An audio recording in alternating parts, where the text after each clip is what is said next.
All right, welcome to the weekly poll, everyone in the chat today. As usual, this is our podcast. Every week we talk about your favorite geeky topics, mostly aimed towards comic books. Sometimes we get a little outside of our comfort zones. That doesn't happen often, though. We're very comfortable with comic books. I'm Benny, the comic historian. You may know me for doing dramatic readings of your favorite comic books on YouTube. Today I'm joined by Sal from ComicPOP, where he does all kinds of comic book discussions of your favorite comic books.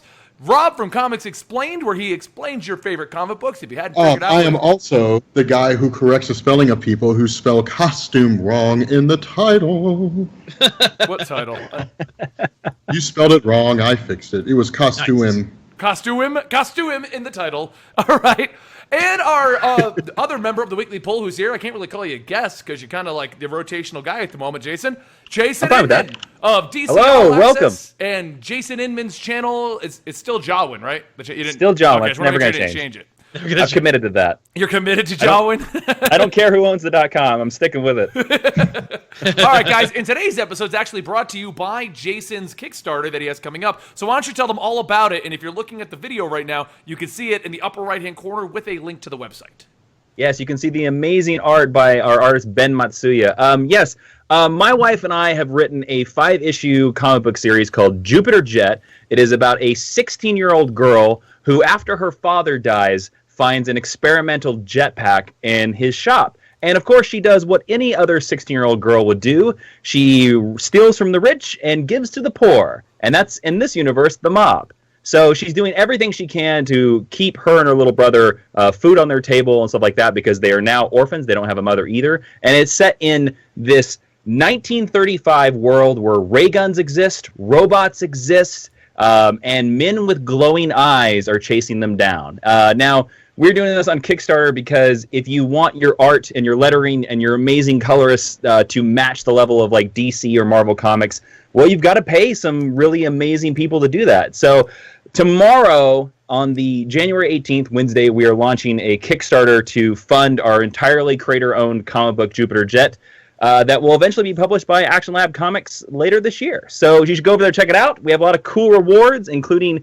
we have a print by Nicola Scott, Wonder Woman artist. She did a print of Jupiter Jet for us. And we also have another print by Nightwing writer and Revival writer Tim Seeley, who also did a Jupiter Jet print for us. So if you're fans of either one of those or you're fans of just good, awesome comics, head on over there tomorrow, jupiterjetcomic.com. That sounds awesome. You're following the dream that I want to go. Now I'm jealous of it. All right, guys, and we'll be mentioning that again in the podcast, so if you did miss it, you'll get to hear more about it if you're joining us late, but don't worry, we will be talking about it. The link will be on the screen the entire episode today, so if you want to support that, that is your link right there. All right, let's go ahead and hit our first topic of the day. The Injustice story trailer has dropped. Yeah, it's really verbose. What do you mean?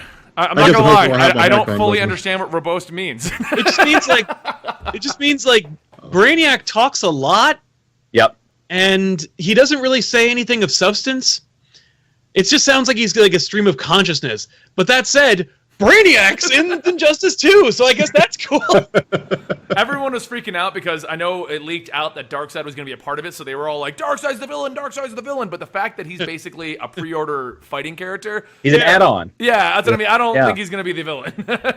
You know, I'm the one person in the universe that missed the Darkseid announcement. So when I watched the trailer and they said Darkseid, I was like, "What the hell, Darkseid?" No. You were the only one. I was literally going over the trailer, and I sent Vinny a message. I was like, "Was that Brainiac at the end?" And I was like, "Oh my God, Darkseid!" That's what you. Because I didn't know the trailer hit because it leaked earlier or something, didn't it? Because Rob was hitting me up with that, and I'm like, "What is he talking about?" Oh man, dude, that's it looks like it's going to be really cool. Like, I'm really excited. Brainiac brings a whole new dynamic because he's just cold, like cutthroat and cold-blooded. One thing that I'm excited about, being a guy who has literally read all of the Injustice comics and knows the lore of the universe at the moment, is the fact that from the looks of things, they're keeping it in line with what they've started and created in the comics and everything. What I'm saying is, Darkseid has already, if you've been reading the comics, been involved in Injustice. So not making him the primary villain makes more sense than say, oh, Darkseid came back. You know, that it just makes more sense to me, and I'm hoping they keep with that, and it's not just it just conveniently matches up right now. Well, I can actually confirm that they did do that because I got to talk to Tom Taylor at Comic-Con last year, and he said that when he had his first meeting before this was all announced, the Injustice 2 comic, the Injustice 2 game, the creators of the game actually were like, "We read your comics.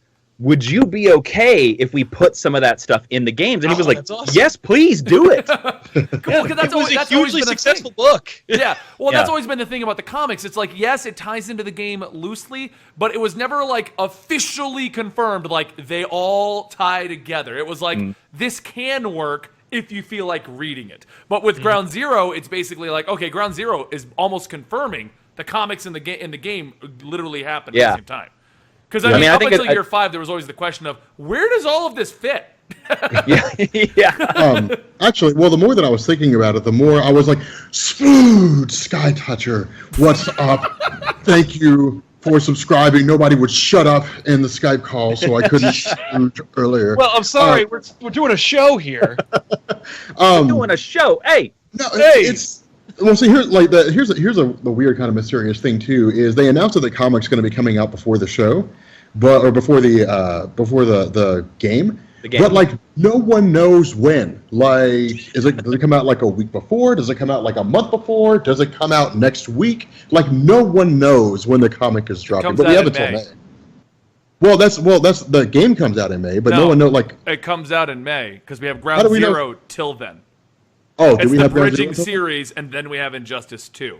And year 5 has finished, correct? Year 5 is done. And it did finish. They put out the annual that basically answered the last remaining questions. Like, I'm a little bit behind on that one, so. Yeah. The annual came out, just answered very basic questions. One, how did Harley link into Ground Zero? Like, how does that tie into it all? And how did Metropolis get rebuilt? And how did Ares come back? So the last remaining, like, loose plot threads, they just resolved in these little, like, couple page issues. So. Well, did they resolve the Convergence page?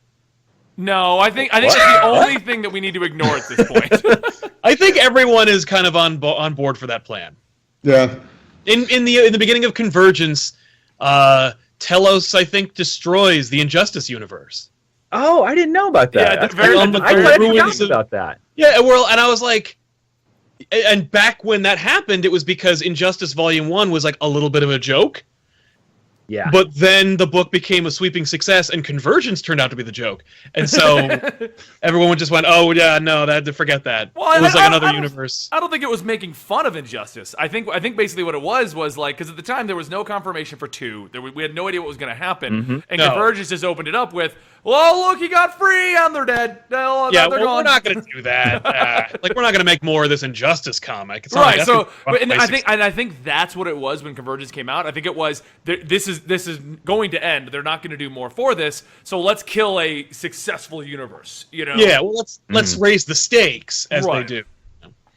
But no, I'm excited. This is one of the few fighting games that I'm like a fan of and would play regularly. And the fact that we now have a PS4 means like, oh, I can play this and actually like bump elbows with regular gamers. This will be great. Oh yeah, I just joined that world as well. I just got a PS4, so welcome to the club, man. Okay, so then you'll have to play together. When the game comes out, we're gonna do a weekly pull fight room, and we're all just gonna be duking it out. Oh, I'm down. Dude, I am down with that, man. Boom. I am so down. For once, my fighting game obsession will be good. You'll probably easily kick all of our asses in that game. Watch them do some drastic control scheme change, and I'm lost. I mean, that's probably inevitable. Yeah. They will probably figure out some. So, I mean, so looking at the plot, though, overall, I think the biggest. Brainiac's a cool reveal. Darkseid being an add on character means that he's going to be probably somewhat revolved into it. But I think the biggest thing is if you listen to everything going on, it sounds like Supergirl, from what I'm gathering, shows up, breaks out Kal-El, and they keep moving forward, but then for some reason they're all fighting Wonder Woman. That when Sal brought up the point about it being verbose, that's the thing that I thought. I was like, yeah, it's very talky, and the stuff that they showed us, I'm not clear what the story of this game is at all. Now, the impression that I got was and you guys say yes or no to this, does it seem like Batman is now the tyrant of Earth and he's the bad guy now? Well, what they implied, and I have a feeling Ground Zero is going to lay the groundwork for this, because what they show is Batman watching the screen, and it's Harley Quinn on the screen beating somebody with the bat. I saw that. Yeah, and they're saying, like, oh, you basically, what they're getting at is you beat this other guy up because he killed someone, but now you're letting your people do it. So I kind of wonder if he just lets things get out of control. And that's how we go in the bad direction. Well, my question is, does it even take place in the Injustice universe? Or is it about, like, the good guy DC character? Yeah, that's a fair point, too. Like, is the multiverse going to be just as involved in this one? Like, are we going to see the Earth Prime Justice League come to this universe again? Yeah. Could you picture that? They show up again, like, again? You guys couldn't get your shit together again? We left you guys for a week. Yeah. It's only been a week. Why is Metropolis destroyed again? Wait, when was all this announced? This morning was the official. I think it leaked yesterday or something like that, but the official release of the trailer was this morning. Yep. Okay, so moving on to our second bit of news. The new Superman costume. Yes. Which actually looks good. It has this core, like it's the same. Like this. It's just the old costume without his underwear. This one's drawn by Mick, and it has like this old Kurt Swan vibe to it from like Superman 233, like the old George Schwartz. Like, it looks good. Like I like the way it looks. It's got like that hopeful, hey, I'm not brooding, trying to figure myself out, emo Superman from the New 52. I like the way it looks. That said, I actually kind of liked the whole black with the beard Superman getup that was going on. I actually like the mullet too? No, not the mullet. I mean, like with the whole, the mullet. No, not the mullet. Yeah. I like the whole Superman Rebirth costume where he was like wearing black and he had a beard. Like, I thought that was actually pretty cool. Like, I would like to have seen that stick around for. My dad was actually the funniest for this. So he was sitting here because we were there in town 2 days ago, and he pulls up the image and he goes, "Look, did you know that they got rid of the red underwear?" And I'm like, "Dad, have you read a Superman book in 8 years?" And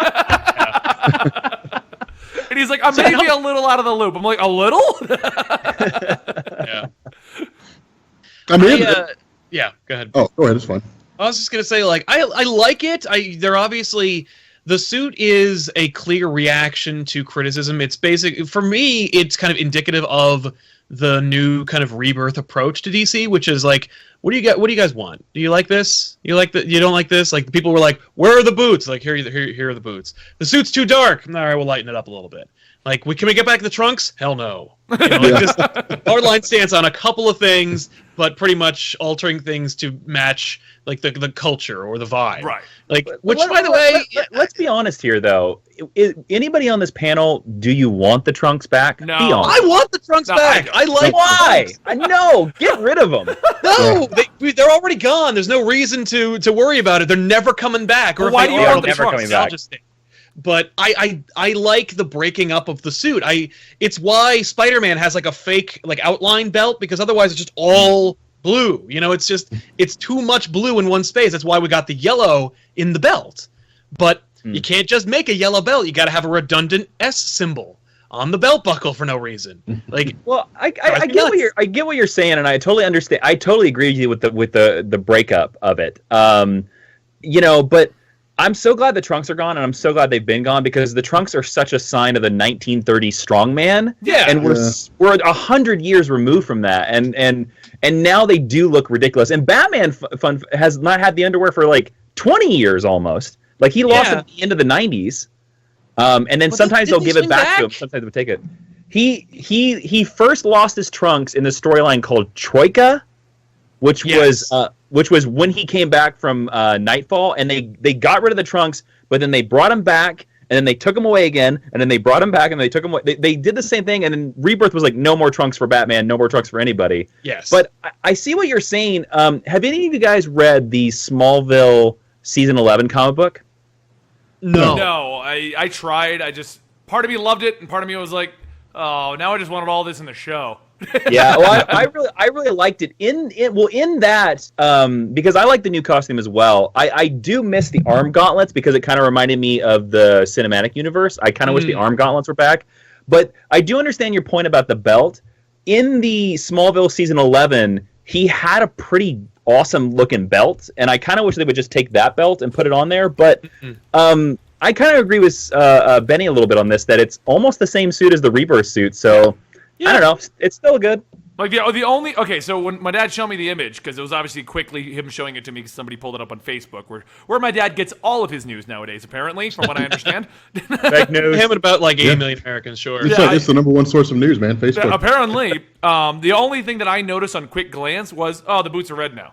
You know, he's making a big deal out of the trunks being gone, and I'm just like, you really haven't read a Superman book in forever, or apparently seen my channel, but. Yeah, I mean, it's, the boots are. I think it's just a reaction. Like, you need boots. These weird outline boots. Like, are they boots or are they part of the pants? It's hard to imagine. I feel like the reason the boots are blue was to remove him from New 52 Superman. They wanted you to just clearly look at him and be like, that's not the same guy.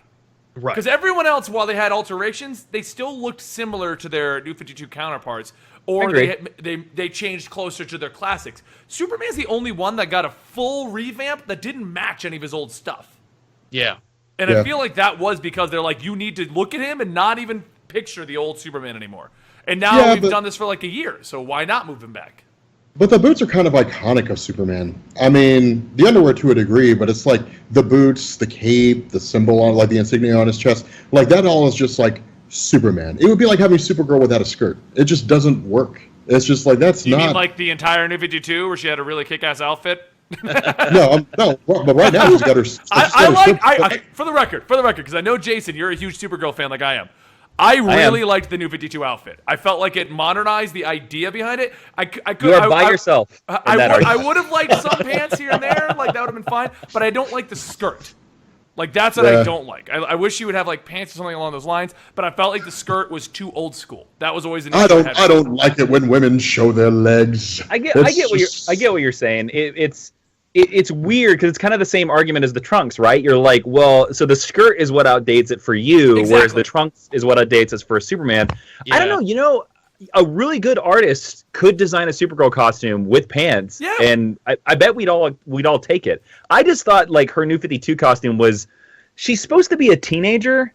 And seeing her in that costume was like, I don't know if you'd be fighting crime in that. Yeah, that was the only problem I had with it, because I was like, the boots are cool, I liked everything, but then it's like, everything looked fine, except apparently she's wearing her panties out there. She just lost her pants. We don't know where those are. But like everything else looked great. I loved the way the sleeves came up. I loved the whole outfit except for that. And I'm like, I see the demographic you're aiming for. I'm a little older than that. I kind of miss the Peter David Superman animated series version.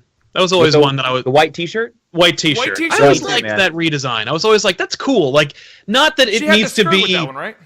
Yeah, I think there was a skirt there. It wasn't iconic because it wasn't evoking Superman's design on a girl. It wasn't like, it's a girl design for Superman, but it was its own thing.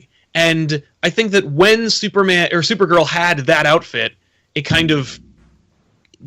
reflected the character. You got that she was somebody else. She was something else. It wasn't that she was Supergirl. It was a character that tried to really distinguish a different identity, which I really, really dug. Of course, that was also Peter David really deciding let's make something very specific. But the thing about the New 52 design for me was the weird boots that connected to the knees. I liked the boots. I like the idea, but I thought it was bizarre. I'm like, I don't know how. What is this? Okay, before we get back on track with the topic, though, I do want to ask Jason about one thing. Sure. How do you like Steve Orlando's Supergirl? Because they're just throwing out New 52 and starting her over to match the TV show, and I don't like it. I'm about a 50-50. I'm not completely caught up on the book. I actually think it's a good idea to try to match the TV show because the TV show is exactly what more people are watching. And the whole point of Rebirth is that you want to be able to hand somebody that comic book and them to get it. So I understand them doing it. I kind of think it's interesting because Supergirl is like another couple of the other DC Rebirth series where I'm noticing that it's taking the writer about 8 issues to get it.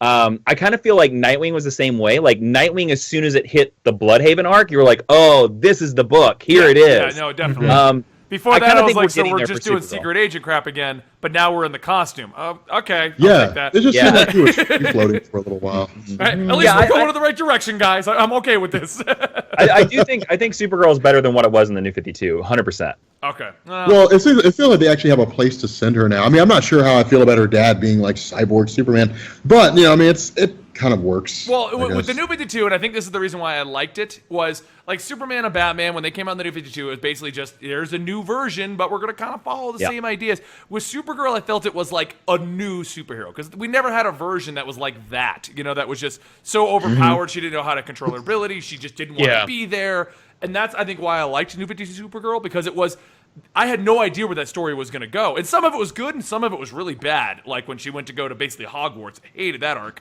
But what I'm saying is, it was unexpected. I didn't know what was coming out of it. While with Batman, Superman, New 52 was cool, but it was just, some of it was rehashed, some of it you kind of saw coming, Yeah. Well, that's a legitimate argument too, because like if like the classic Supergirl people think of as like the only one that matters, the one that died in Crisis on Infinite Earth, and nobody ever says, like, if you sit down and ask anybody, like, what's Supergirl's best moment? Like the original Supergirl's best moment was like when she died, like when she was the last one standing when against she the died in Anti-Monitor. Crisis. When she died. Let's She's almost a Jean Grey in that idea. It's like Jean Grey's been was the around only forever, but no one knows that.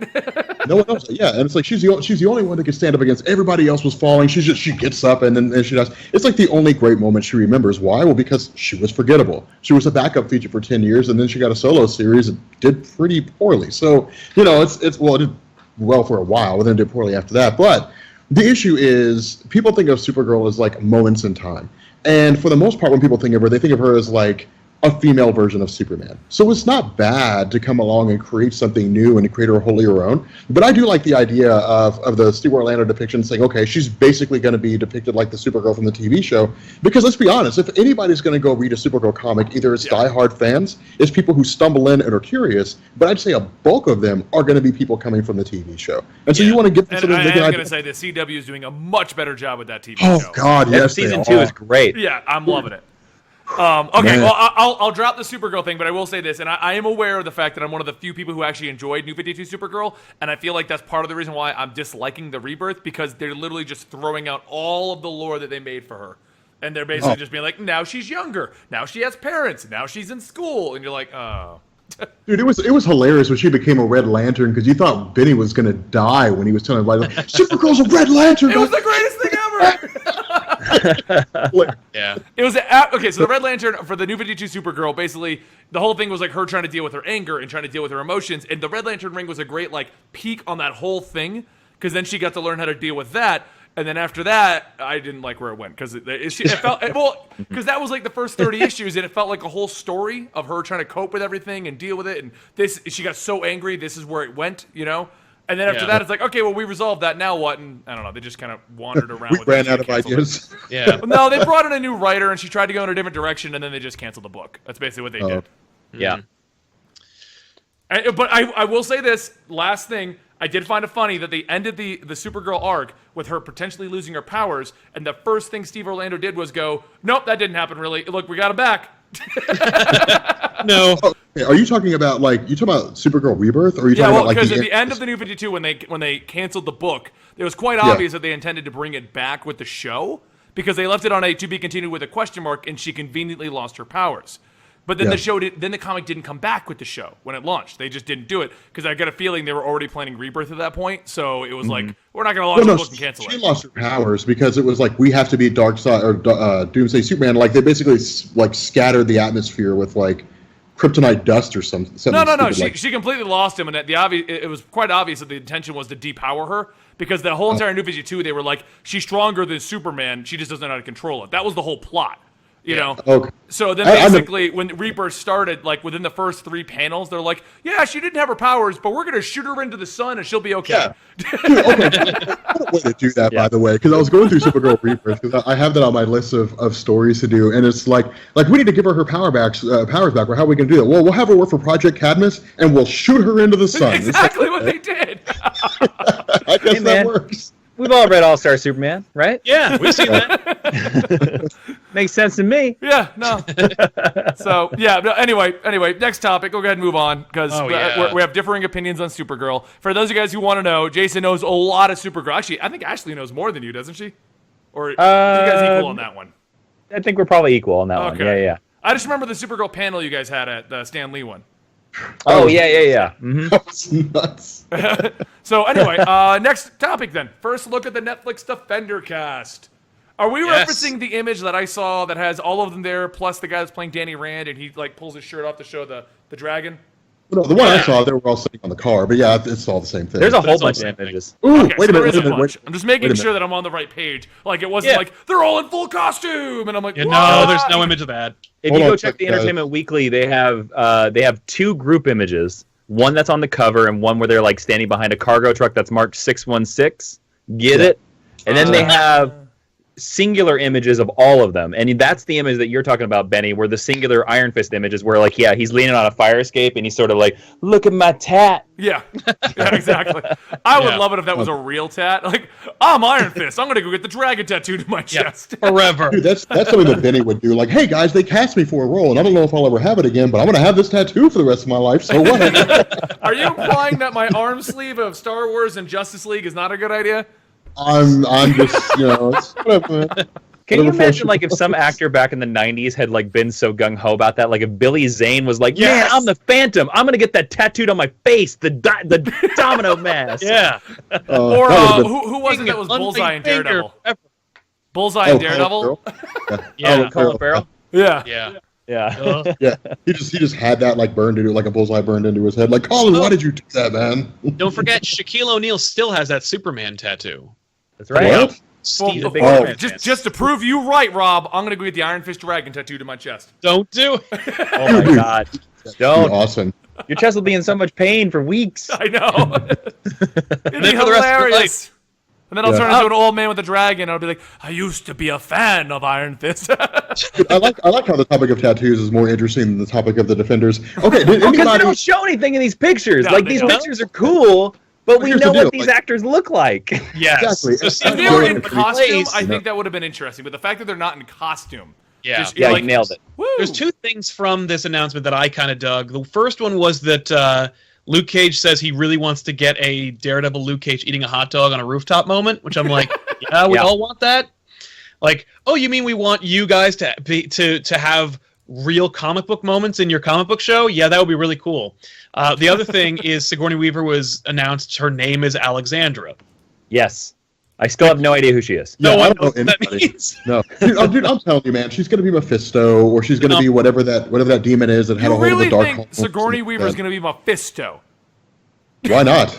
I don't think they're going that heavy. Yeah, no. But I mean, they brought it in the Darkholme with Agents of S.H.I.E.L.D., so they're going the route of like hell and mysticism and all that kind of stuff. Yeah, but they're doing it in the show because Ghost Rider's there. Well, no, now they switched Not over. anymore. They can't afford Ghost Rider. They switched over to that dumb LMD plot. I watched the first episode and I'm like, all right, you're losing me again. No, you had me for you Ghost watched Rider. Come on, don't you want to watch Secret Invasion but with robots? No. Yeah. You know what it is? It's the stupid Nick Fury S.H.I.E.L.D. story that lasted 4 issues, and nobody cared about it when it came out, and no one's cared about it now. If you're talking about Nick Fury versus S.H.I.E.L.D., that is literally the #1 Nick Fury story of all time. Yeah. No, the Nick Fury story I like is Nick Fury's Secret War. That is the good Nick Fury story, I think. Okay, Michael Bendis? Yeah. The problem with the Agents of S.H.I.E.L.D. show, and here's my yes. biggest issue with the LMD thing. This could have been amazing if they had paid the money to get some of the movie actors or even the Netflix people in there so that it was like, oh, Daredevil's an LMD or Captain America? That would have been amazing. But the fact is, they brought everyone back in with Ghost Rider, and then midway through the season, they're like, and we ran out of money. Now we're all just doing like a clone thing. They brought in the LMD, because you know so what's cheap? The same actors we already have. Hey, so how many episodes before Grant Ward Robot shows up? Well, no, like I think they're doing because they're like, hey, we can basically do anything now. So then we can come back to the run. It was actually a life model decoy the whole time. Imagine if they had kept Robbie Reyes in there, and like he was there, but he didn't change because he was an LMD. At least incorporate him a little, you know? No, and the gotta real get one's rid of locked that. up, and we just see Just the skull robots now. And we see the skull appear for like a glimpse for like 8 episodes. Then he breaks free and destroys the robots. That would have been amazing, right? Yeah, but the problem is it costs a lot of money. So yeah. Well, no, not if you just had the actor who played Robbie Reyes, you know? They could even have situations where they start to suspect because something happens and he doesn't change, and like, why didn't you turn into Ghost Rider, you know? See, I imagine them needing... Do what? Tiffany had a funny question the other day. We were watching the show, and when they revealed that whatever her name is, the bad guy robot, that... Evie, whatever it is. They didn't even give us time to like Evie. She showed up, and you're like, she's gonna go evil, and like 3 episodes later, she's evil. But Tiffany was like, "Is that gonna be Jocasta?" And I'm like, "That would be something." That would be cool. That would actually be really cool. Something. At least, because then you could actually. Isn't that the slogan for Marvel's Agents of S.H.I.E.L.D., basically? That would be something. Man, that would be something if the show was that. Yeah. Because, like, you could easily just get, what's his name? The guy who played Ultron, whatever his name was. James Spader? Yeah. James Spader, in a recording booth one time, she wants to resurrect Ultron. That's the story for LMD. But they're not going to do that because that would require them to get James Spader for literally maybe 4 hours in a booth. So we're not going to do that. That would cost them something like $500,000 to do. Like, well, they did it with Samuel L. Jackson. Yeah, well, that's happy I mean, Samuel L. Jackson pretty much filmed it out of his own personal office. He likes doing Yes, he did. Samuel Jackson's like, I just like being Nick Fury. And it's like, Samuel L. Jackson is to the Marvel Universe what I would be to the Marvel Universe. It's like, hey, Sal, we need you to be on Daredevil this week, but I understand they want you to be an Agents of S.H.I.E.L.D. next week. That's fine. I'm cool. I'll show up. I'm there. What episode or what movie do you want me to be in? I'm going to be the through line for your entire cinematic universe. Dude, that's all I want. Like, I want to be in an episode, like in something on Netflix, and it's just like I'm just the guy in the background, just like vaping, and I'm just like, that's some crazy shit, and like that's my line. You're the new Stan Lee. Just all of New York is destroyed. Everyone's fleeing, and you're just sitting at the table at a pizza parlor. That's just watching everybody run by. Like, man, that's some crazy shit, man. Hey, we just had a subscription, Rob. Sploosh. No, I imagine that like the meeting was like Jeff Loeb and them sitting down with Disney. It's like, hey, look, guys, we really want to do more Ghost Rider, but here's the funding that we're going to need. Is it possible? And whoever is Disney is like, no, we're not going to give more money. They're probably like, no, and in fact, we're going to cut your budget in half now. Thanks for asking. I know, yeah. It was such a pull out from the rug kind of a situation because I didn't like Agents of S.H.I.E.L.D. for the last 3 seasons. Like, I tried it the first season, I'm like, nothing's happening. The second season, I'm like, nothing's happening. The third season, I'm like, I don't care about the Inhumans, so nothing's happening. And then we get to this one, I'm like, Ghost Rider, you got me. I am watching every week Ghost Rider. And then they're like, and poof, he's gone. And you're like, yeah. All right, so am I. No, it's kind of weird, but no. Back to the Defenders. I imagine the Defenders. There's really nothing there. I imagine it's dumping it for the sake of, hey, don't forget about us. Because I mean, let's be honest. It's easy to forget about a Netflix series. I mean, unless it's like The Punisher. Like honestly, I'd forgotten about the Defenders. I mean, I hadn't forgotten, but I just wasn't thinking about it until they were like, oh, hey, by the way, here's some of the Defenders. And I'm like, oh, that's right, the Defenders. That's cool. You know, and it'll be that way. It was the same for me with Luke Cage. Like, I remember getting to the Monday of the week of Luke Cage, and they were like, Luke Cage comes out this Friday, and I was like, what? Are you? Yeah, that's awesome. The exact same thing happened to me. Actually, I think it was. Did you contact me to do a collab on that? On the Luke Cage thing? Was that the one? Yeah, I think. Yeah, exactly. Okay, because I think it was you doing that made me go, wait, Luke Cage is coming out? Yeah, no, I just discovered it too. So, like, yeah, I think you're right, but because we'll probably see a Defenders trailer. They'll probably either save it for Comic-Con or it'll be after Iron Fist because Defenders doesn't come out until like October, November, right? Yeah. But then we get Iron Fist in April.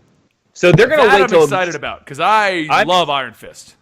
Yeah. Dude, right here on my desk. Okay. 2-second question for you then because we know nothing about the show really. Do you think they're going to go with the serious, broody Iron Fist or do you think we're going to go with the jokey... I'm basically Spider-Man Iron Fist. I think we're going to get the broody one. Broody. That's what the show is. That's what Netflix Marvel is. Well, it's just all misery. Well, no, I mean, as much as I love Danny Rand, there's definitively 2 versions of this guy. Yeah, there's Spider-Man and Iron Fist. He's going to be broody because Mike Coulter is jokey. Okay. See, because look at the Defenders. Right now, we have 2 jokey Defenders, 2 brooding Defenders. Yeah. Okay. So Jessica Jones and Luke Cage are the jokesters, and Matt Murdock and Danny Rand are the so serious they got to pull their heads out of their asses sometimes. That's right. Guys. Yeah, but let's say Mike Coulter is the jokey Defender. Like, we use jokey lightly. I mean, like, as funny as you can get in the Netflix He doesn't have a death wish, unlike most of the characters on the Netflix show. Yeah. That being said, I could see where they wouldn't take Iron Fist in the jokey way, because I think people would look at that and say, well, they're just trying to copy Deadpool. They're just trying to copy Deadpool's success. Like, I could see them doing that, because with if you look at Iron Fist and Power Man and Iron Fist, he's very Deadpool in how silly and comedic he is. Oh yeah, I love him in that. The other point is too is like I love Senor Magic. The other thing is too is that in this Netflix world, Iron Fist has the highest bar to jump over of these four characters. Like, because he's the one that's got to make us accept that there is a mystical city that exists in the Himalayas that we've never seen before. Yeah. And somehow he decides to stay in New York. For whatever reason. I can see why they would wait till after Doctor Strange to release that. Yeah. Like, let Doctor Strange set the standard for mysticism in the Marvel Cinematic Universe, and then suddenly Iron Fist becomes more believable. Oh no, not set the standard. Let Doctor Strange let Doctor Strange test the waters to see if anyone wants that shit. Oh, we're getting it. Infinity War's coming, so you're getting some crazy mystic stuff. Oh yeah, no. Well, he did. Like, here's the thing: is that it was a huge success. But I guarantee you, if the general Marvel and movie-going audience at large was like, pass, then Doctor Strange would that PS scene at the end of that movie would have been like, oh, that would have been kind of cool. Too bad that's going to be a deleted scene from from Thor Ragnarok. Yeah. The way you said that, Sal, I imagine in my head like 10 million people walking up to an AMC and just looking at the billboard and going, pass. Yeah, no. I don't know if you guys saw how. I mean, what was the movie that did? I was gonna say Monster Trucks, but I think that movie actually did well. If it did, well, as much as I don't want to say it did, I know my dad was like, my 5-year-old nephew was so excited to see Monster Trucks. Yeah, because he came up with it. Dude, kids love that stuff, man. Kids eat that up like crazy. Anyway, so yeah, no news about Defenders. Yeah, it's just like, I mean, and it's kind of weird They too. look cool. That's about it. Yeah, I mean, like, but they looked cool the last time we saw them. That's true. Well, boy, they let's sure go do move sit on on cabs real well. Let's move on to another thing then. Speaking of the Defenders, there's a comic book series from Bendis coming out. Shock and awe. Man, Is that Marvel's master plan? We have somebody tied to a movie. Bendis, write it. Yes. Oh, dude, Marvel just reeks of marketing right now. Like, is there a movie or a TV show coming out? Yep. Then make a comic about Here's it. Like, the it thing. just About Bendis doing Defenders. Bendis wrote the Defenders for a good almost 10 years. It was called New Avengers, and that book was fun and cool and really, really great. And it was because Bendis gave a rat's ass about those characters and had a bunch of great ideas. If he's going to extend his run on New Avengers but call it a different name, I am 100% on board, because that's the kind of book that I want to read from Bendis. Do I want to read a Bendis Guardians of the Galaxy? Hell no. Do I want to read a Bendis Bendis Guardians. Clearly no, I don't. But I'm not a fan of his Iron Man run either. I don't like his Iron Man, but I like his Guardians. I love his Iron Man. Infamous Iron Man more than his regular Iron Man. Mm-hmm. Infamous Iron Man I'm kind of digging, but I think Bendis. Well, let's not talk about Bendis. Let's just talk about the fact that Bendis writing a Defenders book. It's basically just an extension of New Avengers. I'm on board because Bendis can write the crap out of Matt Murdock and Luke Cage. So I'm on board. So wait, I'm hold on board on. for that as well, because him writing Daredevil is very. That makes me buy the book immediately. Yes. Big time. Well, I just want to know what you have wrong with Bendis' Guardians, because they're great right now.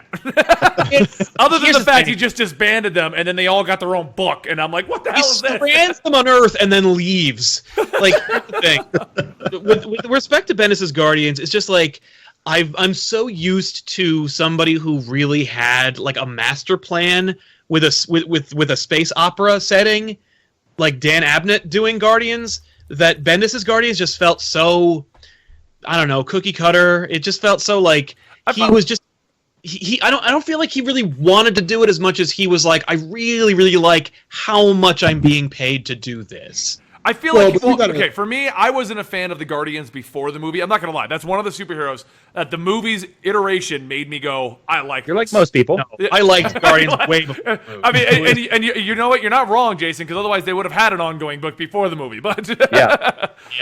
So I mean, I liked them, and I think that's why I like Bendis, because it's pretty much right out of the movie. The jokey nature, the characters acting out of the movie, and that's why I liked it so much. But if you didn't, if you liked him pre the movie, I can totally see why you would dislike Bendis. Because it's not Yeah. Well, here's the one thing you got to keep in mind, though. Like, mid-2000s Marvel was basically Marvel rebuilding itself after the whole comic bust. So, like, they literally had to just, like, go balls to the wall when it came to, like, their cosmic landscape, like, their superhero. Like, they had to just, like, pull out all the stops. So we got, like, House of M, we got Annihilation, Conquest, Civil War, all that kind of good stuff. And it worked, and it was cool. I'm with Sal on the whole, like, you know, and it was great because they left them alone. Like, Marvel was so focused on Civil War working and tying it in with everything that they're just like, oh, and by the way, the universe is being annihilated, and they're like, whatever. I can actually remember when that event was announced, and they talked about and reading like CBR at the time and stuff like that, and them talking about, oh, and we're gonna do a Drax miniseries, and the comic book community at the time was like, are you out of your fucking mind? Yeah. No, what is wrong with you? But dude, then after the event, everybody was like, have you fucking read this Drax miniseries? Oh my god. Dude, the miniseries that went like the Silver Surfer, Nova, Drax, like those were all solid. The problem was that Annihilation was wildly overshadowed by Civil War. Like, it was insane. Well, it was the same time, like overlapping events, to the point where there's a moment in Annihilation where Nova like finds out that he's like, oh, we gotta call my friends in the Avengers, and then he like looks through like a telescope and he's like, are you fucking kidding me? Oh, dude, I love that. He sees like Captain America and Iron Man like slapping each other. Yeah, he's like, what? Dude, I love that. Like, during Civil War, like, he shows up. Yeah. And, like, he lands, and Venom and the Thunderbolts are like, you gotta come with us because you're not registered. He's like, peace, and he bails. And it was awesome. Yeah. But no, it's like comparing Bendis's run to, like, the whole Dan Abnett era of the cosmic opera Guardians of the Galaxy. It's like night and day because the motivation for writing it was totally different. Like, back then, it was like, well, we got to do something to get people to read the cosmic stuff because Silver Surfer's selling like crap, our comics are selling terribly, no one cares. Whereas now, it's like, can we make money off the movie? Yep, then write that shit. And so it's just like, okay. So I will say, amazingly enough, Aaron is allowed to do what he's doing to Doctor Strange despite the runaway success of that movie. Yeah, right? But that's because his run on Doctor Strange is amazing, and people love it. I do love it, but I will say this: as much like basically, if you notice what's going on, conveniently, as amazing as his run has been, Doctor Strange was depowered and dealing with more local magic stuff. Immediately when the movie hit, like that lined up so that Doctor Strange is more movie related at that time. Yeah, I mean, like, I don't know if that's fair to say, just given the fact that, like, Doctor Strange is getting power at the end of that movie, whereas in the comic he's lost it. You know, he's not going to be. But he's not completely out of it. And in the movie, he's got a little bit of power, but he's not like on the level he was at the beginning of that comic. I don't know. He defeated Dormammu at the end of that movie, so I feel like he's probably got some power. No, but it works out because people who go see, like, if whatever the Imperial or whatever it was, basically destroyed all the magic in the world, you know, and Doctor Strange used whatever little bit he had left in order to defeat the Imperial. He's starting from scratch, which means people who come from the movie to go by the comic will literally be following him as he's picking up magic. So they're basically learning about his powers as he gains them. And he's getting reintroduced to all of his core villains, which is... Right. And so I could see that. I could see a legitimate case being made there. That being said, it's not... Oh, my God. Okay. Jason... Let's hear it. Go. Have you read Nova, the Civil War II tie-in? I'm sorry, guys. I need to talk about this. Wait. I have not. What does this have to do with anything? This has everything to do with it. Like, I'll wrap back around to the Defenders here in a second. All right. You've read that, right? I haven't actually. I did a video on it. Yeah. It's the most pointless thing ever. I have mine coming out this week, and it's like, or next week rather, and it's like Nova's like, hey Mom, I gotta go find Dad, and she's like, okay, and then he's like, now I'm gonna go fight Mole Man's son, and it's like, there's two issues in there that were just thrown in, and they were forced in there, and I absolutely despised it because it was obvious that it was blatantly done that way, and then issue number whatever just kind of picks back up. That's kind of the issue that I have because Bendis is really good when it comes to this. No. Okay, so he said. So Nova's like, "Hey, Mom, I'm gonna go into space and I'm gonna go find Dad." And she's like, "You don't even know how the helmet works." So he's like, "How old is Nova at this point? The kid Nova? 15, 16, 17. He's gonna be 16 or something like that." Yeah. And Mom just like, "Yeah, go to space. I don't care." Well, no. So he's like, "Okay, Mom, how about I find out how the helmet works and then I'll go look for Dad?" And she's like, "Okay, do that." And he tries to call Tony Stark and he gets like an answering machine because Tony Stark's busy with Civil War II. And then like 3 weeks later, the incident happens to Tony Stark. And he's like, well, I gotta go find him and figure out what's going on. And then he runs into the Mole Man's son. And no one's there to help him. Okay, yeah, okay, but you could cut that out. Well, you could, yes, but you had to put the series on hold while you waited to find out what's going on. No, but you could have cut out that whole. Anyway, anyway. Like I'm sorry for sidetracking everybody. The issue is what I don't like is when the flow of something existing kind of gets forced off track by like a marketing ploy. Yeah. And with regards to the Defenders, Bendis is super good when he writes something that he gives a damn about. Like if he cares about it, it's amazing. When he doesn't care, it's like. And what you know what it is? It's obvious that he doesn't care about it. Yeah, and I'm hoping this Defenders run is not Marvel going to Bendis and saying, "Hey, you're one of like 5 writers that we have now, so will you write this?" As opposed to Bendis saying, "Hey, I really want to do a Defenders run. Now's a good time to do it.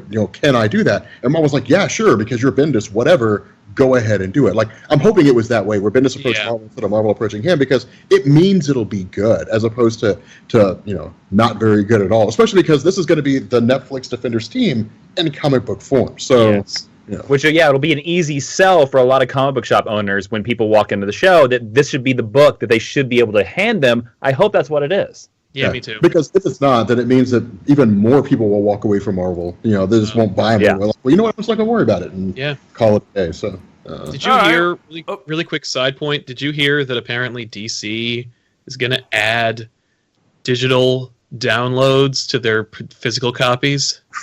Man, I swear to God, I feel like DC's just watching every news bit that Marvel's doing and then just doing the opposite. That's what Stan Lee used to do. That's what I just read it like a minute ago. That would make sense though, because that legit feels like what DC's doing, and you know what? I love it. Because you know what? Just on a quick little rant, because I'm not going to go into the whole thing, because everyone got all butthurt because they took what I said out of context on diversity last time. But whatever. I love the way that DC's doing it, because they're bringing in characters without forcing you into them, like Green Lanterns. Like we have 2 diverse characters that are properly in there, and it wasn't just. I was reading through the recent Nova run. What is with Nova and being the reference right here? Oh, by the way, it's a good Nova. Dude, I'm going to say this real quick. Nova is some of the most fun that I've ever had reading a comic. Dude, it's so fun. But I was reading the Nova one, and I was reading the Guardians of the Galaxy one for the Civil War II and everything afterwards, and they are making fun of themselves right now. Richard Rider has come back recently, and he literally goes to meet up with the Avengers, and he's like, "Is everyone 12 now? Is there a 12-year-old version of everyone? Everyone 12 now. What is this?" It's Richard Rider. I mean, he's just like, "What is this?" Oh, that's and then great. Ben Grimm shows up at Civil War II, and Ben Grimm's like, 2 Iron People, 2 Captain Americas. Man, I've been in space a while. Yeah, I read that issue. Yeah. I love when he first met Doom, and he was just like, "What the hell, man?" He like put on somebody else's pants. The hell out of him, man. It was hilarious. He just starts attacking him. But I mean, but that's what I'm talking about, because it feels like DC's watching Marvel, and as much as Marvel is being diverse, and for the record, diversity is great. My concern is that they're doing too much, and that people are going to be turned away from Marvel, and then there's going to be a huge backlash, and they're going to get rid of all the diversity anyway. That's honestly what my concern is with what Marvel's doing. Now that we've officially gotten rid of every single core superhero, now Iron Man is Riri Williams.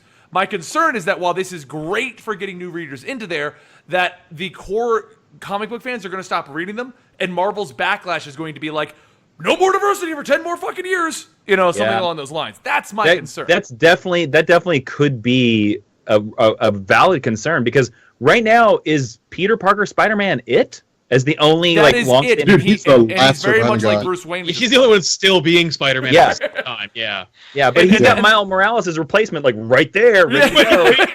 You could die. But I guarantee somebody from Marvel went to Dan Slott and said, "Hey man, we really want to start taking a look at the idea of having Hobie Brown become Spider-Man, and Peter Parker takes a back seat." He's like, "My ass." That happens. Good luck. I mean, but that's honestly what my concern is with how aggressive Marvel is being. Is that I love some of these stories are great, some of them are bad, but I love the fact that we have them, because that means people are trying new ideas. But I feel like there's no safe haven for the classic fan, and the classic fan is what makes up the bulk of the sales on comics. So if they all leave Marvel's going to have a huge backlash, and they're going to get rid of all of their diversity, and then we're going to go back to stale stories. That's another argument all in itself. But what I'm saying is, following up with what Sal said, I feel like DC's watching the backlash that Marvel is getting, and they're doing diversity, but they're doing it gradually, and they're introducing the characters properly, and they're moving in that direction, as opposed to just being like, here's all your diverse characters, eat them, and that's it, Well, I think the motivation behind what Marvel's decision-making and what DC's decision-making are fundamentally different. I think that Marvel's approach to character, story, publishing in general, and DC's approach, while they, technically follow the similar formulas, I think that Marvel's approach to publishing comics and DC's approach to publishing comics are from two, not even opposite, but just completely different focal points. And I think that, whether it's diversity or not, I think diversity is a casualty from the decisions based on what these guys are doing. I think the DC is obviously doing something that we're all enjoying versus what Marvel's doing, where it's I don't know what you're doing, but Marvel's I know that they think headlights. they know what. I know they think they know what they're doing, and I think that the way that they're doing it is just totally different from the way DC's doing it. Well, Marvel is literally going with we want headlines. Good or bad, we want headlines. And I feel like the reaction that they got to a couple of their initial character shiftovers, like Robbie Reyes being Hispanic and being, in this community, and then Jane Foster Thor, they were like, well, that got us headlines, and those sold a lot of issue 1s, so let's do it with everything. While DC's like, let's naturally and organically bring people in and get them involved that way. And to go back what you had said initially, if DC is legitimately attaching their digital sales to their comics, that's them literally looking at what people are saying badly about Marvel and doing the opposite. Now, by the way, not all books, just the biggest selling ones. Well, okay, never mind. By the way, like All-Star Batman, Trinity, such like that. Okay. But in any case. But you're also talking about two totally different styles of storytelling too that have been that way forever. Like DC's character-driven stuff. If I said, hey, if I went to somebody in general and I said, hey, what was so significant about Richard Rider with regards to Annihilation? One, you'd be hard-pressed to find somebody who could tell me who Richard Rider is that's not some old-school fan. And two, it would be everybody on the Nova Corps got killed. Everybody but him. And that would be the significant thing. But, when people sit down and they think about the Incredible Hulk, it's what's a really big Incredible Hulk story? Well, I don't know. Fall of the Hulks. Well, there's a multitude of them.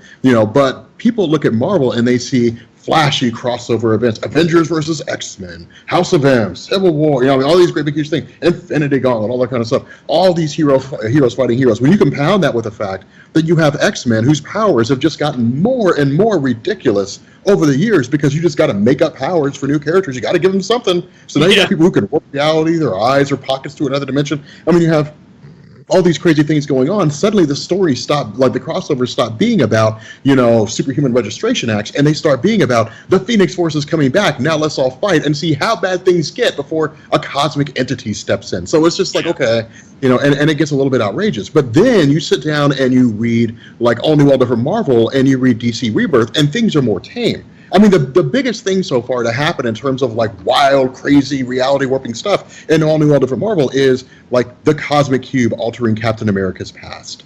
And then it's an amazing story for the record. It's an incredible story. But you sit down and you read DC Rebirth, and things are still grounded. The issue is that DC Rebirth is maintaining the trend of what DC's doing with character-driven story arcs, focusing on more grounded characters, where Marvel is just now getting to that point. And so people are just kind of I'm expecting huge, explosive things, and I'm not getting them, which is pushing a little bit of the fan base away. Then you have people who are just kind of I like the character-driven thing, but I don't care that much about the X-Men. Not only that, we have X-Men that I don't really even care about, even if I did care about the X-Men, so whatever. And then you have that being compounded by the fact that people are I've been reading Odin's Son for 25 years, and I don't want to read anything but Odin's Son because it's just worked. Odin's Son's just worked, and we don't need somebody else. Things like that keep changing, so on and so forth. And so there's Marvel seems to be, I see that they're trying something new. It's cool. Give it time. Amadeus Cho has been Incredible Hulk for 13 issues. Riri Williams has been in existence in Marvel Comics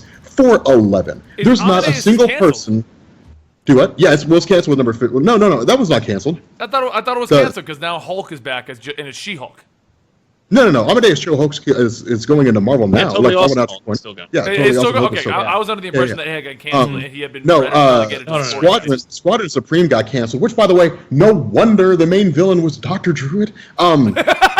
But I see what Marvel's doing. I see that Marvel's going in the direction of trying to do diversity. The problem is they're hitting all the wrong marks at all the wrong times along the way. If they had left the house at 6:30 instead of 6:45, this all probably could have turned out different. But they cut the 645, and it all turned out the way it is now. So, Rob, you're making you're making some amazing points, especially like the point of like, yeah, some of these characters have only been around for like 10 issues, 13 issues. You need to give them time. And it's interesting you bring that up. Brought to my head the main difference with how Marvel and DC are treating these new characters, and primarily want to go for the example of Jessica Cruz and Simon Baz. Jessica Cruz and Simon Baz have been around the DC universe for about 5 years now, and then they got their solo title. Whereas Marvel has been like, oh, we got a new character, solo title immediately. Yeah. Mosaic. Yeah, Mosaic. Exactly. And I think that's the difference, is because I think if you would have launched a Jessica Cruz, Simon Baz title back when Jeff Johns, like 5 years ago, we probably wouldn't have liked it. But now that we know those characters, we're like, yes, do this. Yes. Yeah.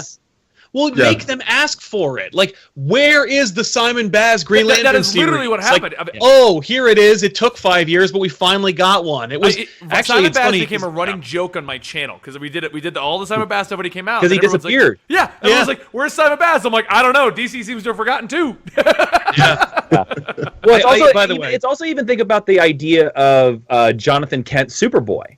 Now, originally, Super Sons was supposed to come out a lot sooner than it was, and then they pushed it back. And I actually think they pushed it back for the right decision, because now we've spent 12 issues with Jonathan Kent. Yes. Plus, on top of that, the 8-issue Lois and Clark miniseries on top of that. So Jonathan Kent now has 20 issues, plus the Action Comics, and now he's going to get a solo series. So, we feel like we know the character. He wasn't just launched into the deep end. Yeah. Well, but I'm also looking forward to learning more about him, because Jonathan Kent was a supporting character in all those times. Like, he hasn't had time to really develop too much of a personality. Of Marvel doing this improperly. Because Riri Williams, while she's a great idea and a great concept, was only introduced in a backup section of the Iron Man books before Civil War II, with the equivalent of, I don't even think, a full issue's worth of pages. No. And then immediately following Civil War II, with nothing else happening, she is now Iron Man.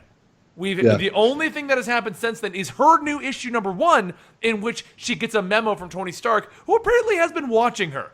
But that would have been some interesting stuff to have maybe explored in the Iron Man book first. Have him find out who she is, go down there, try to teach her a little. You know, maybe look at her work. He helps her. Maybe make her supporting cast for the next 10 issues. Then he passes on and she goes to take the role. But no, instead, she was a backup where she didn't even talk to Tony outside of I think they had a quick mention of, Tony, you might want to look into this really smart girl. And then he dies and sends it to her. Dude, it was one panel. It was like, there's a girl, like, we found out who it was that cracked her up. Okay, I'll get to that in a minute. I'm fighting Carol Danvers. No, it makes sense, but here's the problem, though. Like, this is why I kind of got into, like, arguments with people who are like, I don't want things to change. Okay, give me an Iron Man story that hasn't been done before. Well, somebody steals Iron Man's armor plans and he sells them. that was called Armor Wars. Okay, well, Iron Man just pisses off the whole superhero community. Yep, that's called Civil War. Okay, well, Iron Man just decides to be a dick. Well, that's superior Iron Man. There's actually one that I can think of that hasn't been replicated. What's that? What? Or do you not want to say?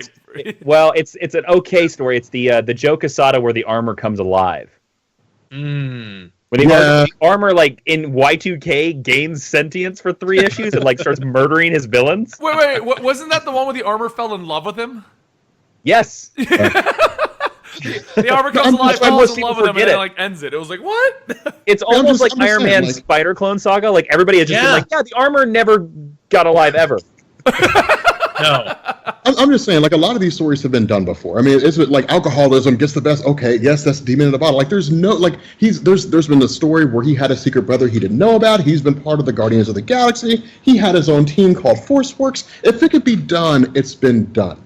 But I am wholeheartedly on with the idea that if it's been done, it's been done. Okay, that's cool. Then go back to the days of backup features. Like, go back to the days where Riri Williams just has backup features in Iron Man comics for like a year, and just or even just put her on the Champions. Just say Iron Man. By the way, backup features were a genius idea back in the day because you learned about characters. You know, you know what? DC's doing it right now, and I think everyone here has forgotten about it. Unless Jason, you read every DC, so you probably didn't.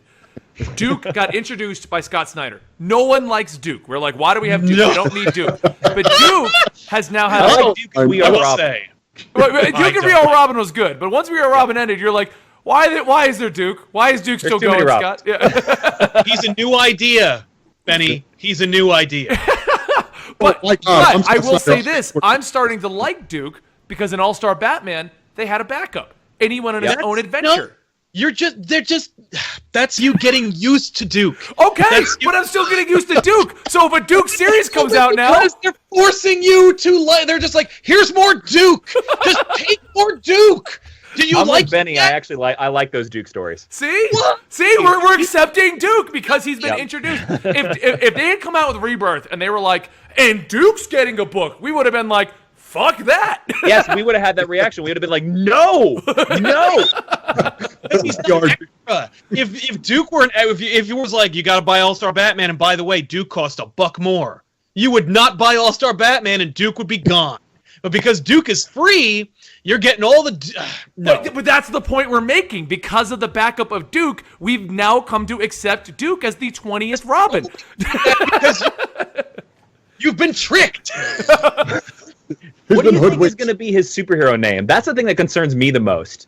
They haven't named him yet. He's not Robin. I'm going with Yellowbird because if we're following the bird I agree with you, Benny. I think it's Yellowbird. Because we have Bluebird, so we got to have Yellowbird, or he'll be like, I'm Canary.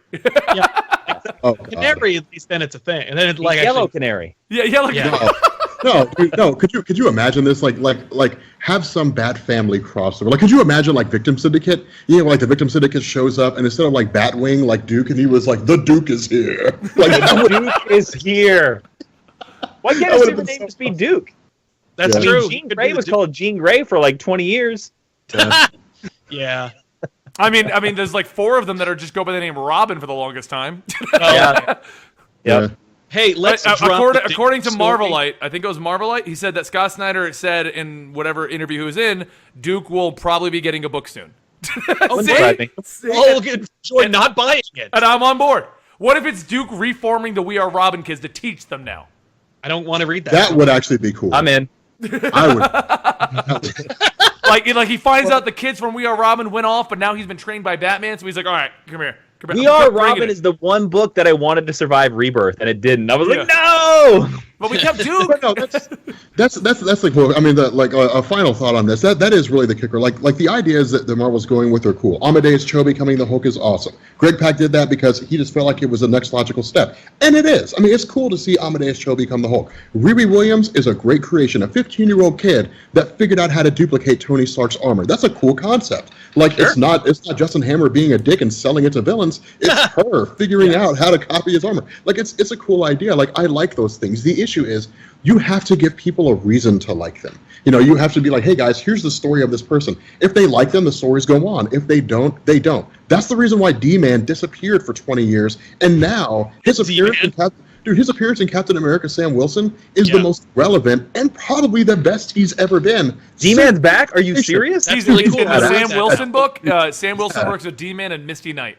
Wow, I'm behind on that book. They both just had their own solo stories in which Misty Ring broke up a villain porn ring, and D-Man, I don't even know what D-Man was doing, but he was doing. The last time I remember D-Man was in like Kurt Busiek's Avengers run, where like Jarvis just gave him some sandwiches and kicked him out of the door.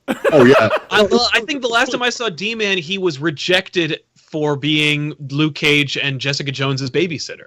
Yeah, I remember that. Yeah, I remember it was during the collapse of the multiverse. That was the time he was there, and like he had like the greatest day of his life as a member of the Avengers, and like I think it was part of the Avengers team or something like that. And then everything ended, and so it was like it was the worst. But no, I mean it's cool. But that's what I'm saying. It's like you have some character that no one cares about, and you bring them back in a unique way, and people like it because comic book fans are not against adversity. Comic book fans are against being made to read something they don't like. Yes. Combined with bad storytelling, like that's what they don't like. If you have a character like Riri Williams, and she's a 15-year-old kid, and she's smart enough to duplicate Tony Stark's armor, awesome. Put her on the Champions. Yeah. She'd be amazing on that title. Yeah. No, she'd be amazing. And then Tony Stark just watches her. So in like 2 years, there's some major event, and she's like, I don't know if I want to be a champion anymore. And Tony Stark's like, that's good because I've been watching you, and I think you'd be a great new like war machine. The worst part about Riri Williams is basically what you just said. She forced her way onto the Champions during Civil War II, and they even asked, "Who are you?"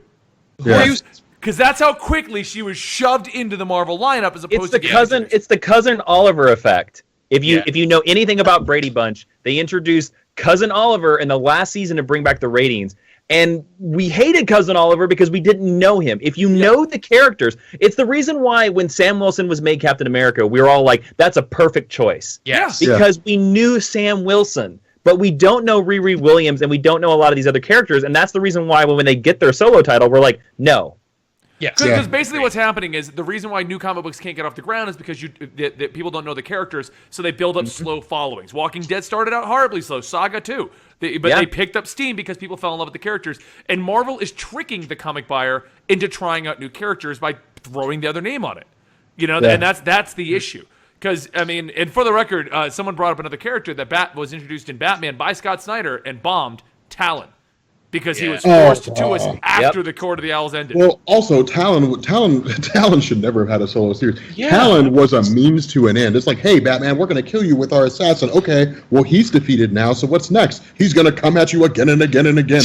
No! No, not right now. Talon to me was just like, you don't want to reintroduce Azrael, but you're going to reintroduce Azrael. That's what it felt like. God. Which, by the way, I want to go ahead and throw this out there. Like, you read, like, Victim Syndicate. Was Azrael's appearance in Victim Syndicate not one of the most badass? He's like, this is a place of peace! Yeah. That was so awesome. I love what they're doing with Azrael right now. Because when I was a kid, Azrael, like, I was like, oh, Batman's too soft. Azrael was like my bat. Batman's too soft. Oh my God. Azrael was a commentary on people who bought image books.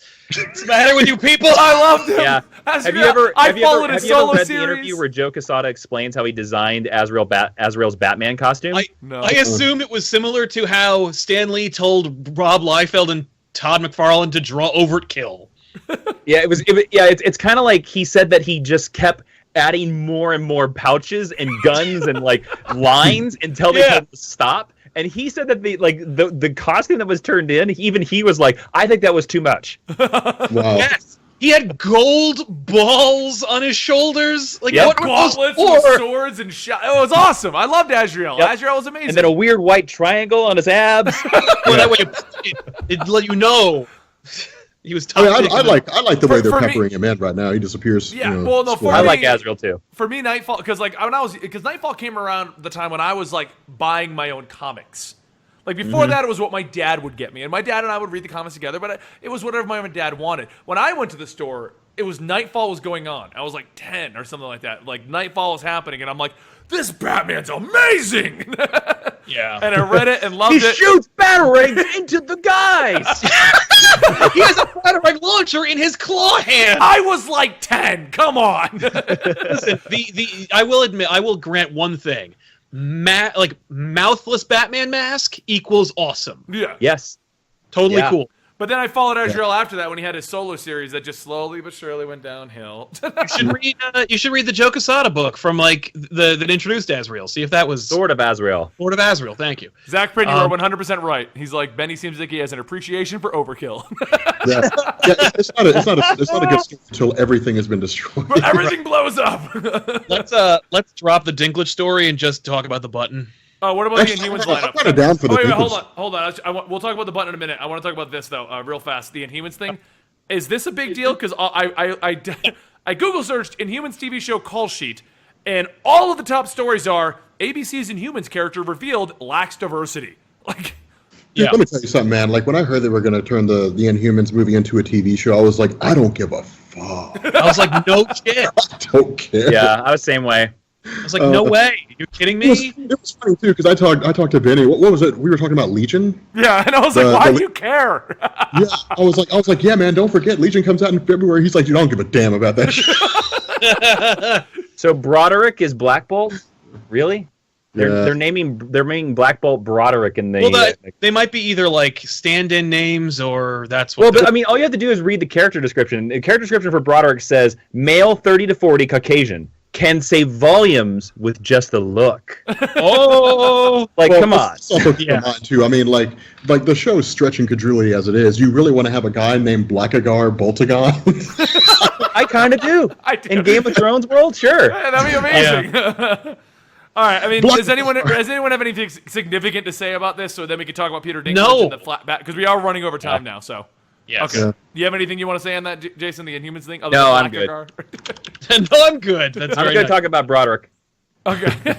What about okay? So what is this Peter Dinklage role? I don't know who he's going to be in Avengers. He's going to be in Avengers. We don't know who he is. Dude, I think he's going to be Pip the Troll, and I don't say I'm going to say what I said on Twitter.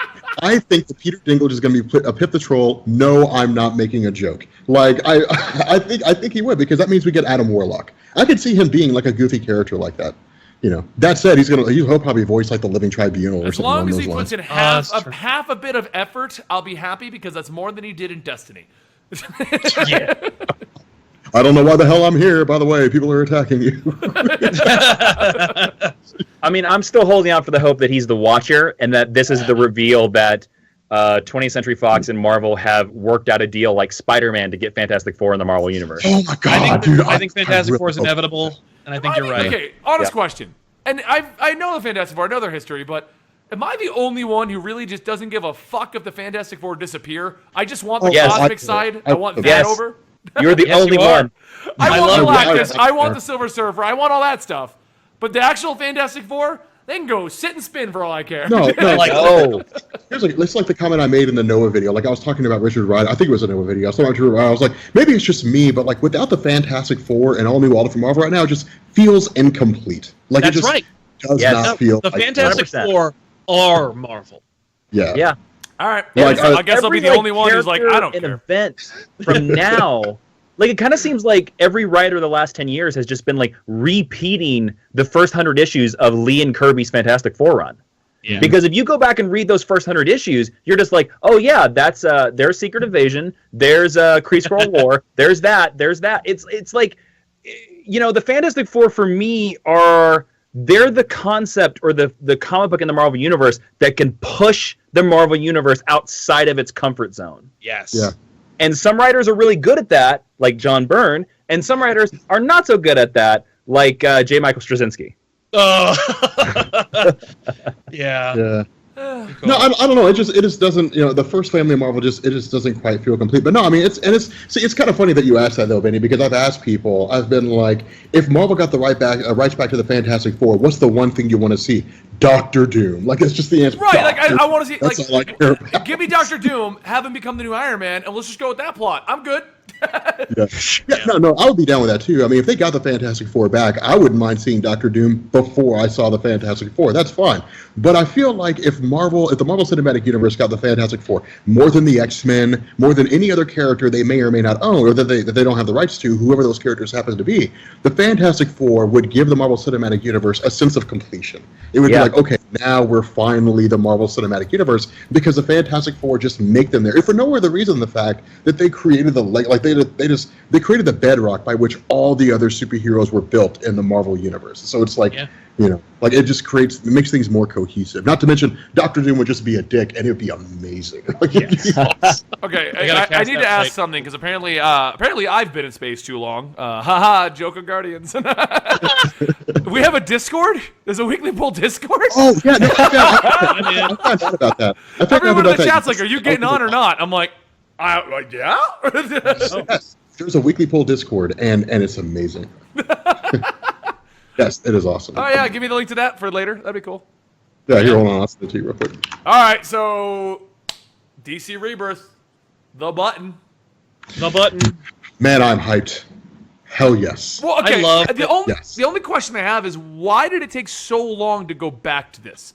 Dude, Because that's brilliant. Because Because they're like, no. See, that's awesome, right? Like that mic drop moment at the end of DC University Rebirth, like Batman finds the button, you're like, what? Yeah. And then they just don't do any. They're like, hey, we don't have time for Watchmen. We're telling too many fucking bomb-ass stories like right now. Like, we're having an amazing time telling great stories about Batman, Superman, Wonder Woman, and Cyborg and shit. Like, we're having a great time. We're telling Titan stories. We're telling like Robin stories. Like, we're having a grand old time. Like. And in the back of your mind, you're like, but when are you going to do that freaking Watchmen thing? And they're like, how about we're still not going to do that, but we'll start investigating it. Well, the big thing for it's going to be drawn by Jason Fabok, who rocks.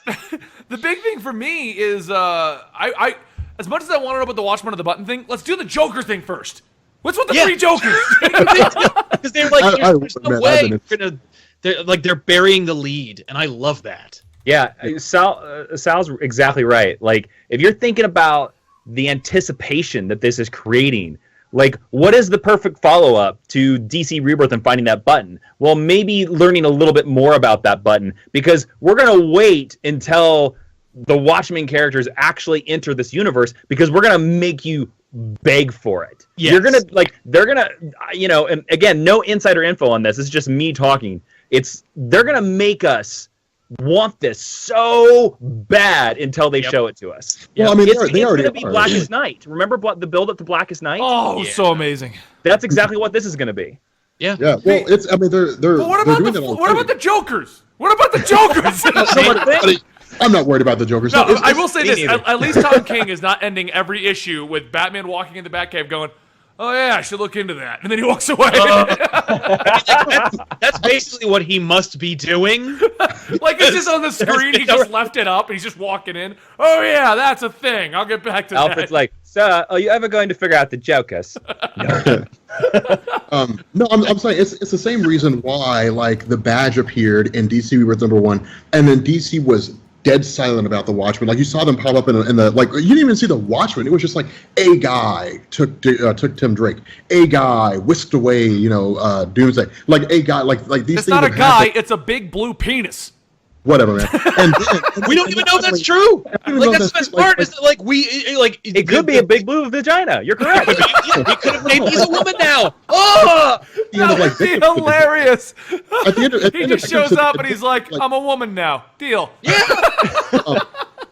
At the end of Victim Syndicate, like Tim Drake breaks out of his cell, and then there's just like some guy with electric. It could just be a guy who's getting tortured. We have no clue what that is, but people are like, I think that's Dr. Manhattan. The fact that people are like, I think that, I have no evidence to prove it, but I think that's true means that the hype is there, and it's why Jeff Johns, like nobody ever said anything, and Jeff Johns is suddenly like, oh hey, by the way guys, in case you're interested, I'm writing a Watchmen comic, and it's just like. Wow, it's like all these little bits and pieces start building up so that when this title drops, which presumably will be coming out of, Justice League versus Suicide Squad, we've got the 3 Jokers, which will probably come out of the whole Watchmen thing. We know this is all leading up to just some great big huge Watchmen versus, the DC superhero story, and we know it's going to be amazing. It's the smart move. Instead of just being like, oh, by the way, within 10 issues, they're all fighting, instead of just blowing that, then it's like, hey, we're building up to that, and it works. And not only that, but it's also, like, don't forget that DC did Watchmen already to much the dud. Like, and before Watchmen didn't do very well. No, well, like, it was a huge fanfare because it's like, holy shit, like, the audacity of doing another Watchmen. And then they did it, and it was like, yeah, you probably shouldn't have done that. DC is like, okay, what we shouldn't do is just start hyping up. We're doing what? Like they're taking their time. They're taking measured steps, and they're taking pains to make it matter to readers instead of just being like, we're doing Watchmen again, screw Alan Moore. Well, instead, and the other thing about that is that little strategy helps DC Rebirth, because think about like our favorite shows like Battlestar Galactica or Lost, or those type of shows have this like weird foundation of like this mystery, and because of the Watchmen thing, we have this weird foundation of the missing 5 years. Where has Wally been? What the hell is this button? Baked into this universe now, so it's kind of always there in every issue, and that like makes the main books exciting as well. Yes, because you never know when the next like cookie crumb is going to start. Yeah, or who's the next person that's going to be snatched by into this weird prison. Yeah, and not only that, like it's also the question of like what's going on in the background, because it's like what if during this Watchmen story that Jeff Johns writes, some background character that we never had any reason to pay attention to, that we didn't even know was there, that may not have even been depicted there, is suddenly revealed to be Rorschach. And he was watching the events of Victim Syndicate unfold. And he was watching, Night of the Monster. He was watching all these things unfold. He's just been going around looking and trying to figure out what's going on. Or anybody could have been. They were like, that face, we don't want to look at it. And that was it. We don't get to see it. Yeah. It's just, there's a million possibilities, and that's what makes things like this work, is because all anybody ever does is speculate. Well, Mr. Oz is clearly Mr. Ozymandias. No, he's not. That's just too obvious. It works out with all these great big huge debates and these huge fan theories, and it's a slow build, so that by the time whatever this massive story is drops, there's a reward. Like, we feel rewarded for our patience, because we're just like, I knew I was right. I knew it was Mr. Oz, or I knew Rorschach somehow. Like I knew Dr. Manhattan brought Rorschach back from the dead. It's just like all these things. You're like, I knew this happened. There's nothing like that great thrill, because once the story's done, you're like, man, that was such a great, year and a half, 2 year long build up. I can't wait to see what they do next. And that's where all that comes from, because it builds suspense for the coming event. You feel rewarded when you read the coming event, and then it's excitement for whatever happens to come next. It's a long, smart move, and I think it's something that Jeff Johns is super good at doing as a writer. Yeah. So. Yeah. Oh, he's so good. And that's one thing I've always loved about Jeff Johns is he's so good at these, like investing you in a 4-year story kind of a thing. I mean, the Green Lantern saga was like a 4 or 5 year major story before he started. Yeah. He basically told the main story, and then he was trying to figure out what he wanted to do next. I don't know if he had a plan, but there was a couple lulls. But well, it could be that he had a plan, but he was like, I don't want to like trip the trap just yet. I gotta extend. Well, it. I felt like when New 52 happened and we weren't sure what was still in play, it was a very There was no time. plan for New 52. Yeah, yeah. 52 was an after. Was Well, like, and let's do that's this. great comic book writing. That's something that we haven't really seen for the last 10 years because everybody's been writing for the trade, and a lot of writers haven't gotten long runs on characters. But if you get long runs, especially like if you can be on this book, you can lay in these seeds. It's kind of like Dan Slott's build to Superior Spider-Man. Yeah. He laid in those seeds for like 3 years, and in fact, he said that he wasn't ready to do Superior Spider-Man, and because of that, that's why he did Spider Island. Yeah. And so he created this whole little event. And if you're a great writer, you're going to bake that stuff into your run, while at the same time, you're going to make it Tetrisy enough that you can pull a piece out, put a new piece in, and it still works. Yeah. Oh, early Bendis on Avengers. There are scrolls present at Vision's like kamikaze attack on the Avengers Mansion. Like that's how long he had been dropping these hints for House of M, Secret Invasion, and that's why Secret Invasion. I like Secret Invasion. I think that's why. Yeah, I loved it. No, it is a really good way to do things. I mean, like Spider-Man is a really good example. Like Dan Slott's Spider-Man is a good example. Like whether you love or hate the current Spider-Man, like if you were following him since Superior Spider-Man and before, you sit down and you read about characters like Max Modell. You're like, I know who that guy is. Yeah. Like he's got a really long run's history. been great. Yeah, and it's just like you feel because you feel like you're rewarded for following this huge saga because you're following these characters through all these stories, and that's why that kind of thing works. Is because you don't look at it as though like I'm just reading this comic about this thing. Like you feel invested. You're like, I really want to know what happens next. Like I really want, and that's why it carries you through the lulls. Because even if you run into things or like where you have Tom King's Batman, you're like, man, I don't know if I really care about Bane coming back. It like the excitement of I wonder if this will have anything to do with Watchmen. You said that wrong. It's what? Man, Bane's coming back. But it carries you through all that. I mean, don't get me wrong. I'm hyped for I Am Bane. Like I love the whole Bane event. Like I'm excited. The theme with Tom King though. I am Gotham. I am Suicide. I am Bane. Nothing wrong with that. Dude, I'm waiting for like I Am Joker or something crazy like that. But no, I mean it's great, and this is one of the reasons why fans like really latch on to things so much because you feel so invested, you feel so attached to it. That's like. You read Thor Ragnarok, you read Straczynski's run all the way up till now, you're like, I'm invested in this character. I watched Thor die, I watched him come back, I watched him rebuild Asgard, find all the Asgardians, bring him back. I saw Tony Stark and, I'm sorry, not Tony Stark, Norman Osborn challenge Asgard. I saw him defeat them all. Like, I saw all these things happen, and you just feel so invested in the character. But that's why I think Rebirth is genius right now, because it's not just a character. Wait, it's not just a Batman event. Question for my comic book super fans here. Whatever happened to Norman Osborn with Dan Slott dropping all those hints? Oh, he's he got plastic surgery and he went away and he's doing stuff. Okay, yeah, he's got lots of stuff going on. Don't worry about him. Look at this nice, pretty jackal over here. I was like, wait, what? I thought we were building towards a big Norman Osborn thing, and it's just kind of like, it's coming. It's coming. How much do you want to bet like Norman Osborn's going to come back and he's going to be like, Gwen Stacy is preggers again? No, I'm never going to do that again. Yeah, he knocked up Gwen Stacy. I have a feeling he's going to be in Clone Conspiracy somewhere. Yeah. There's only one more issue, or like this. Well, this but he's the originator of the Clone Saga. He is, yeah. That they retconned in. Yes, which, by the way, can I just throw this out there? I was kind of on the fence about Clone Conspiracy when it started. I'm really liking it right now.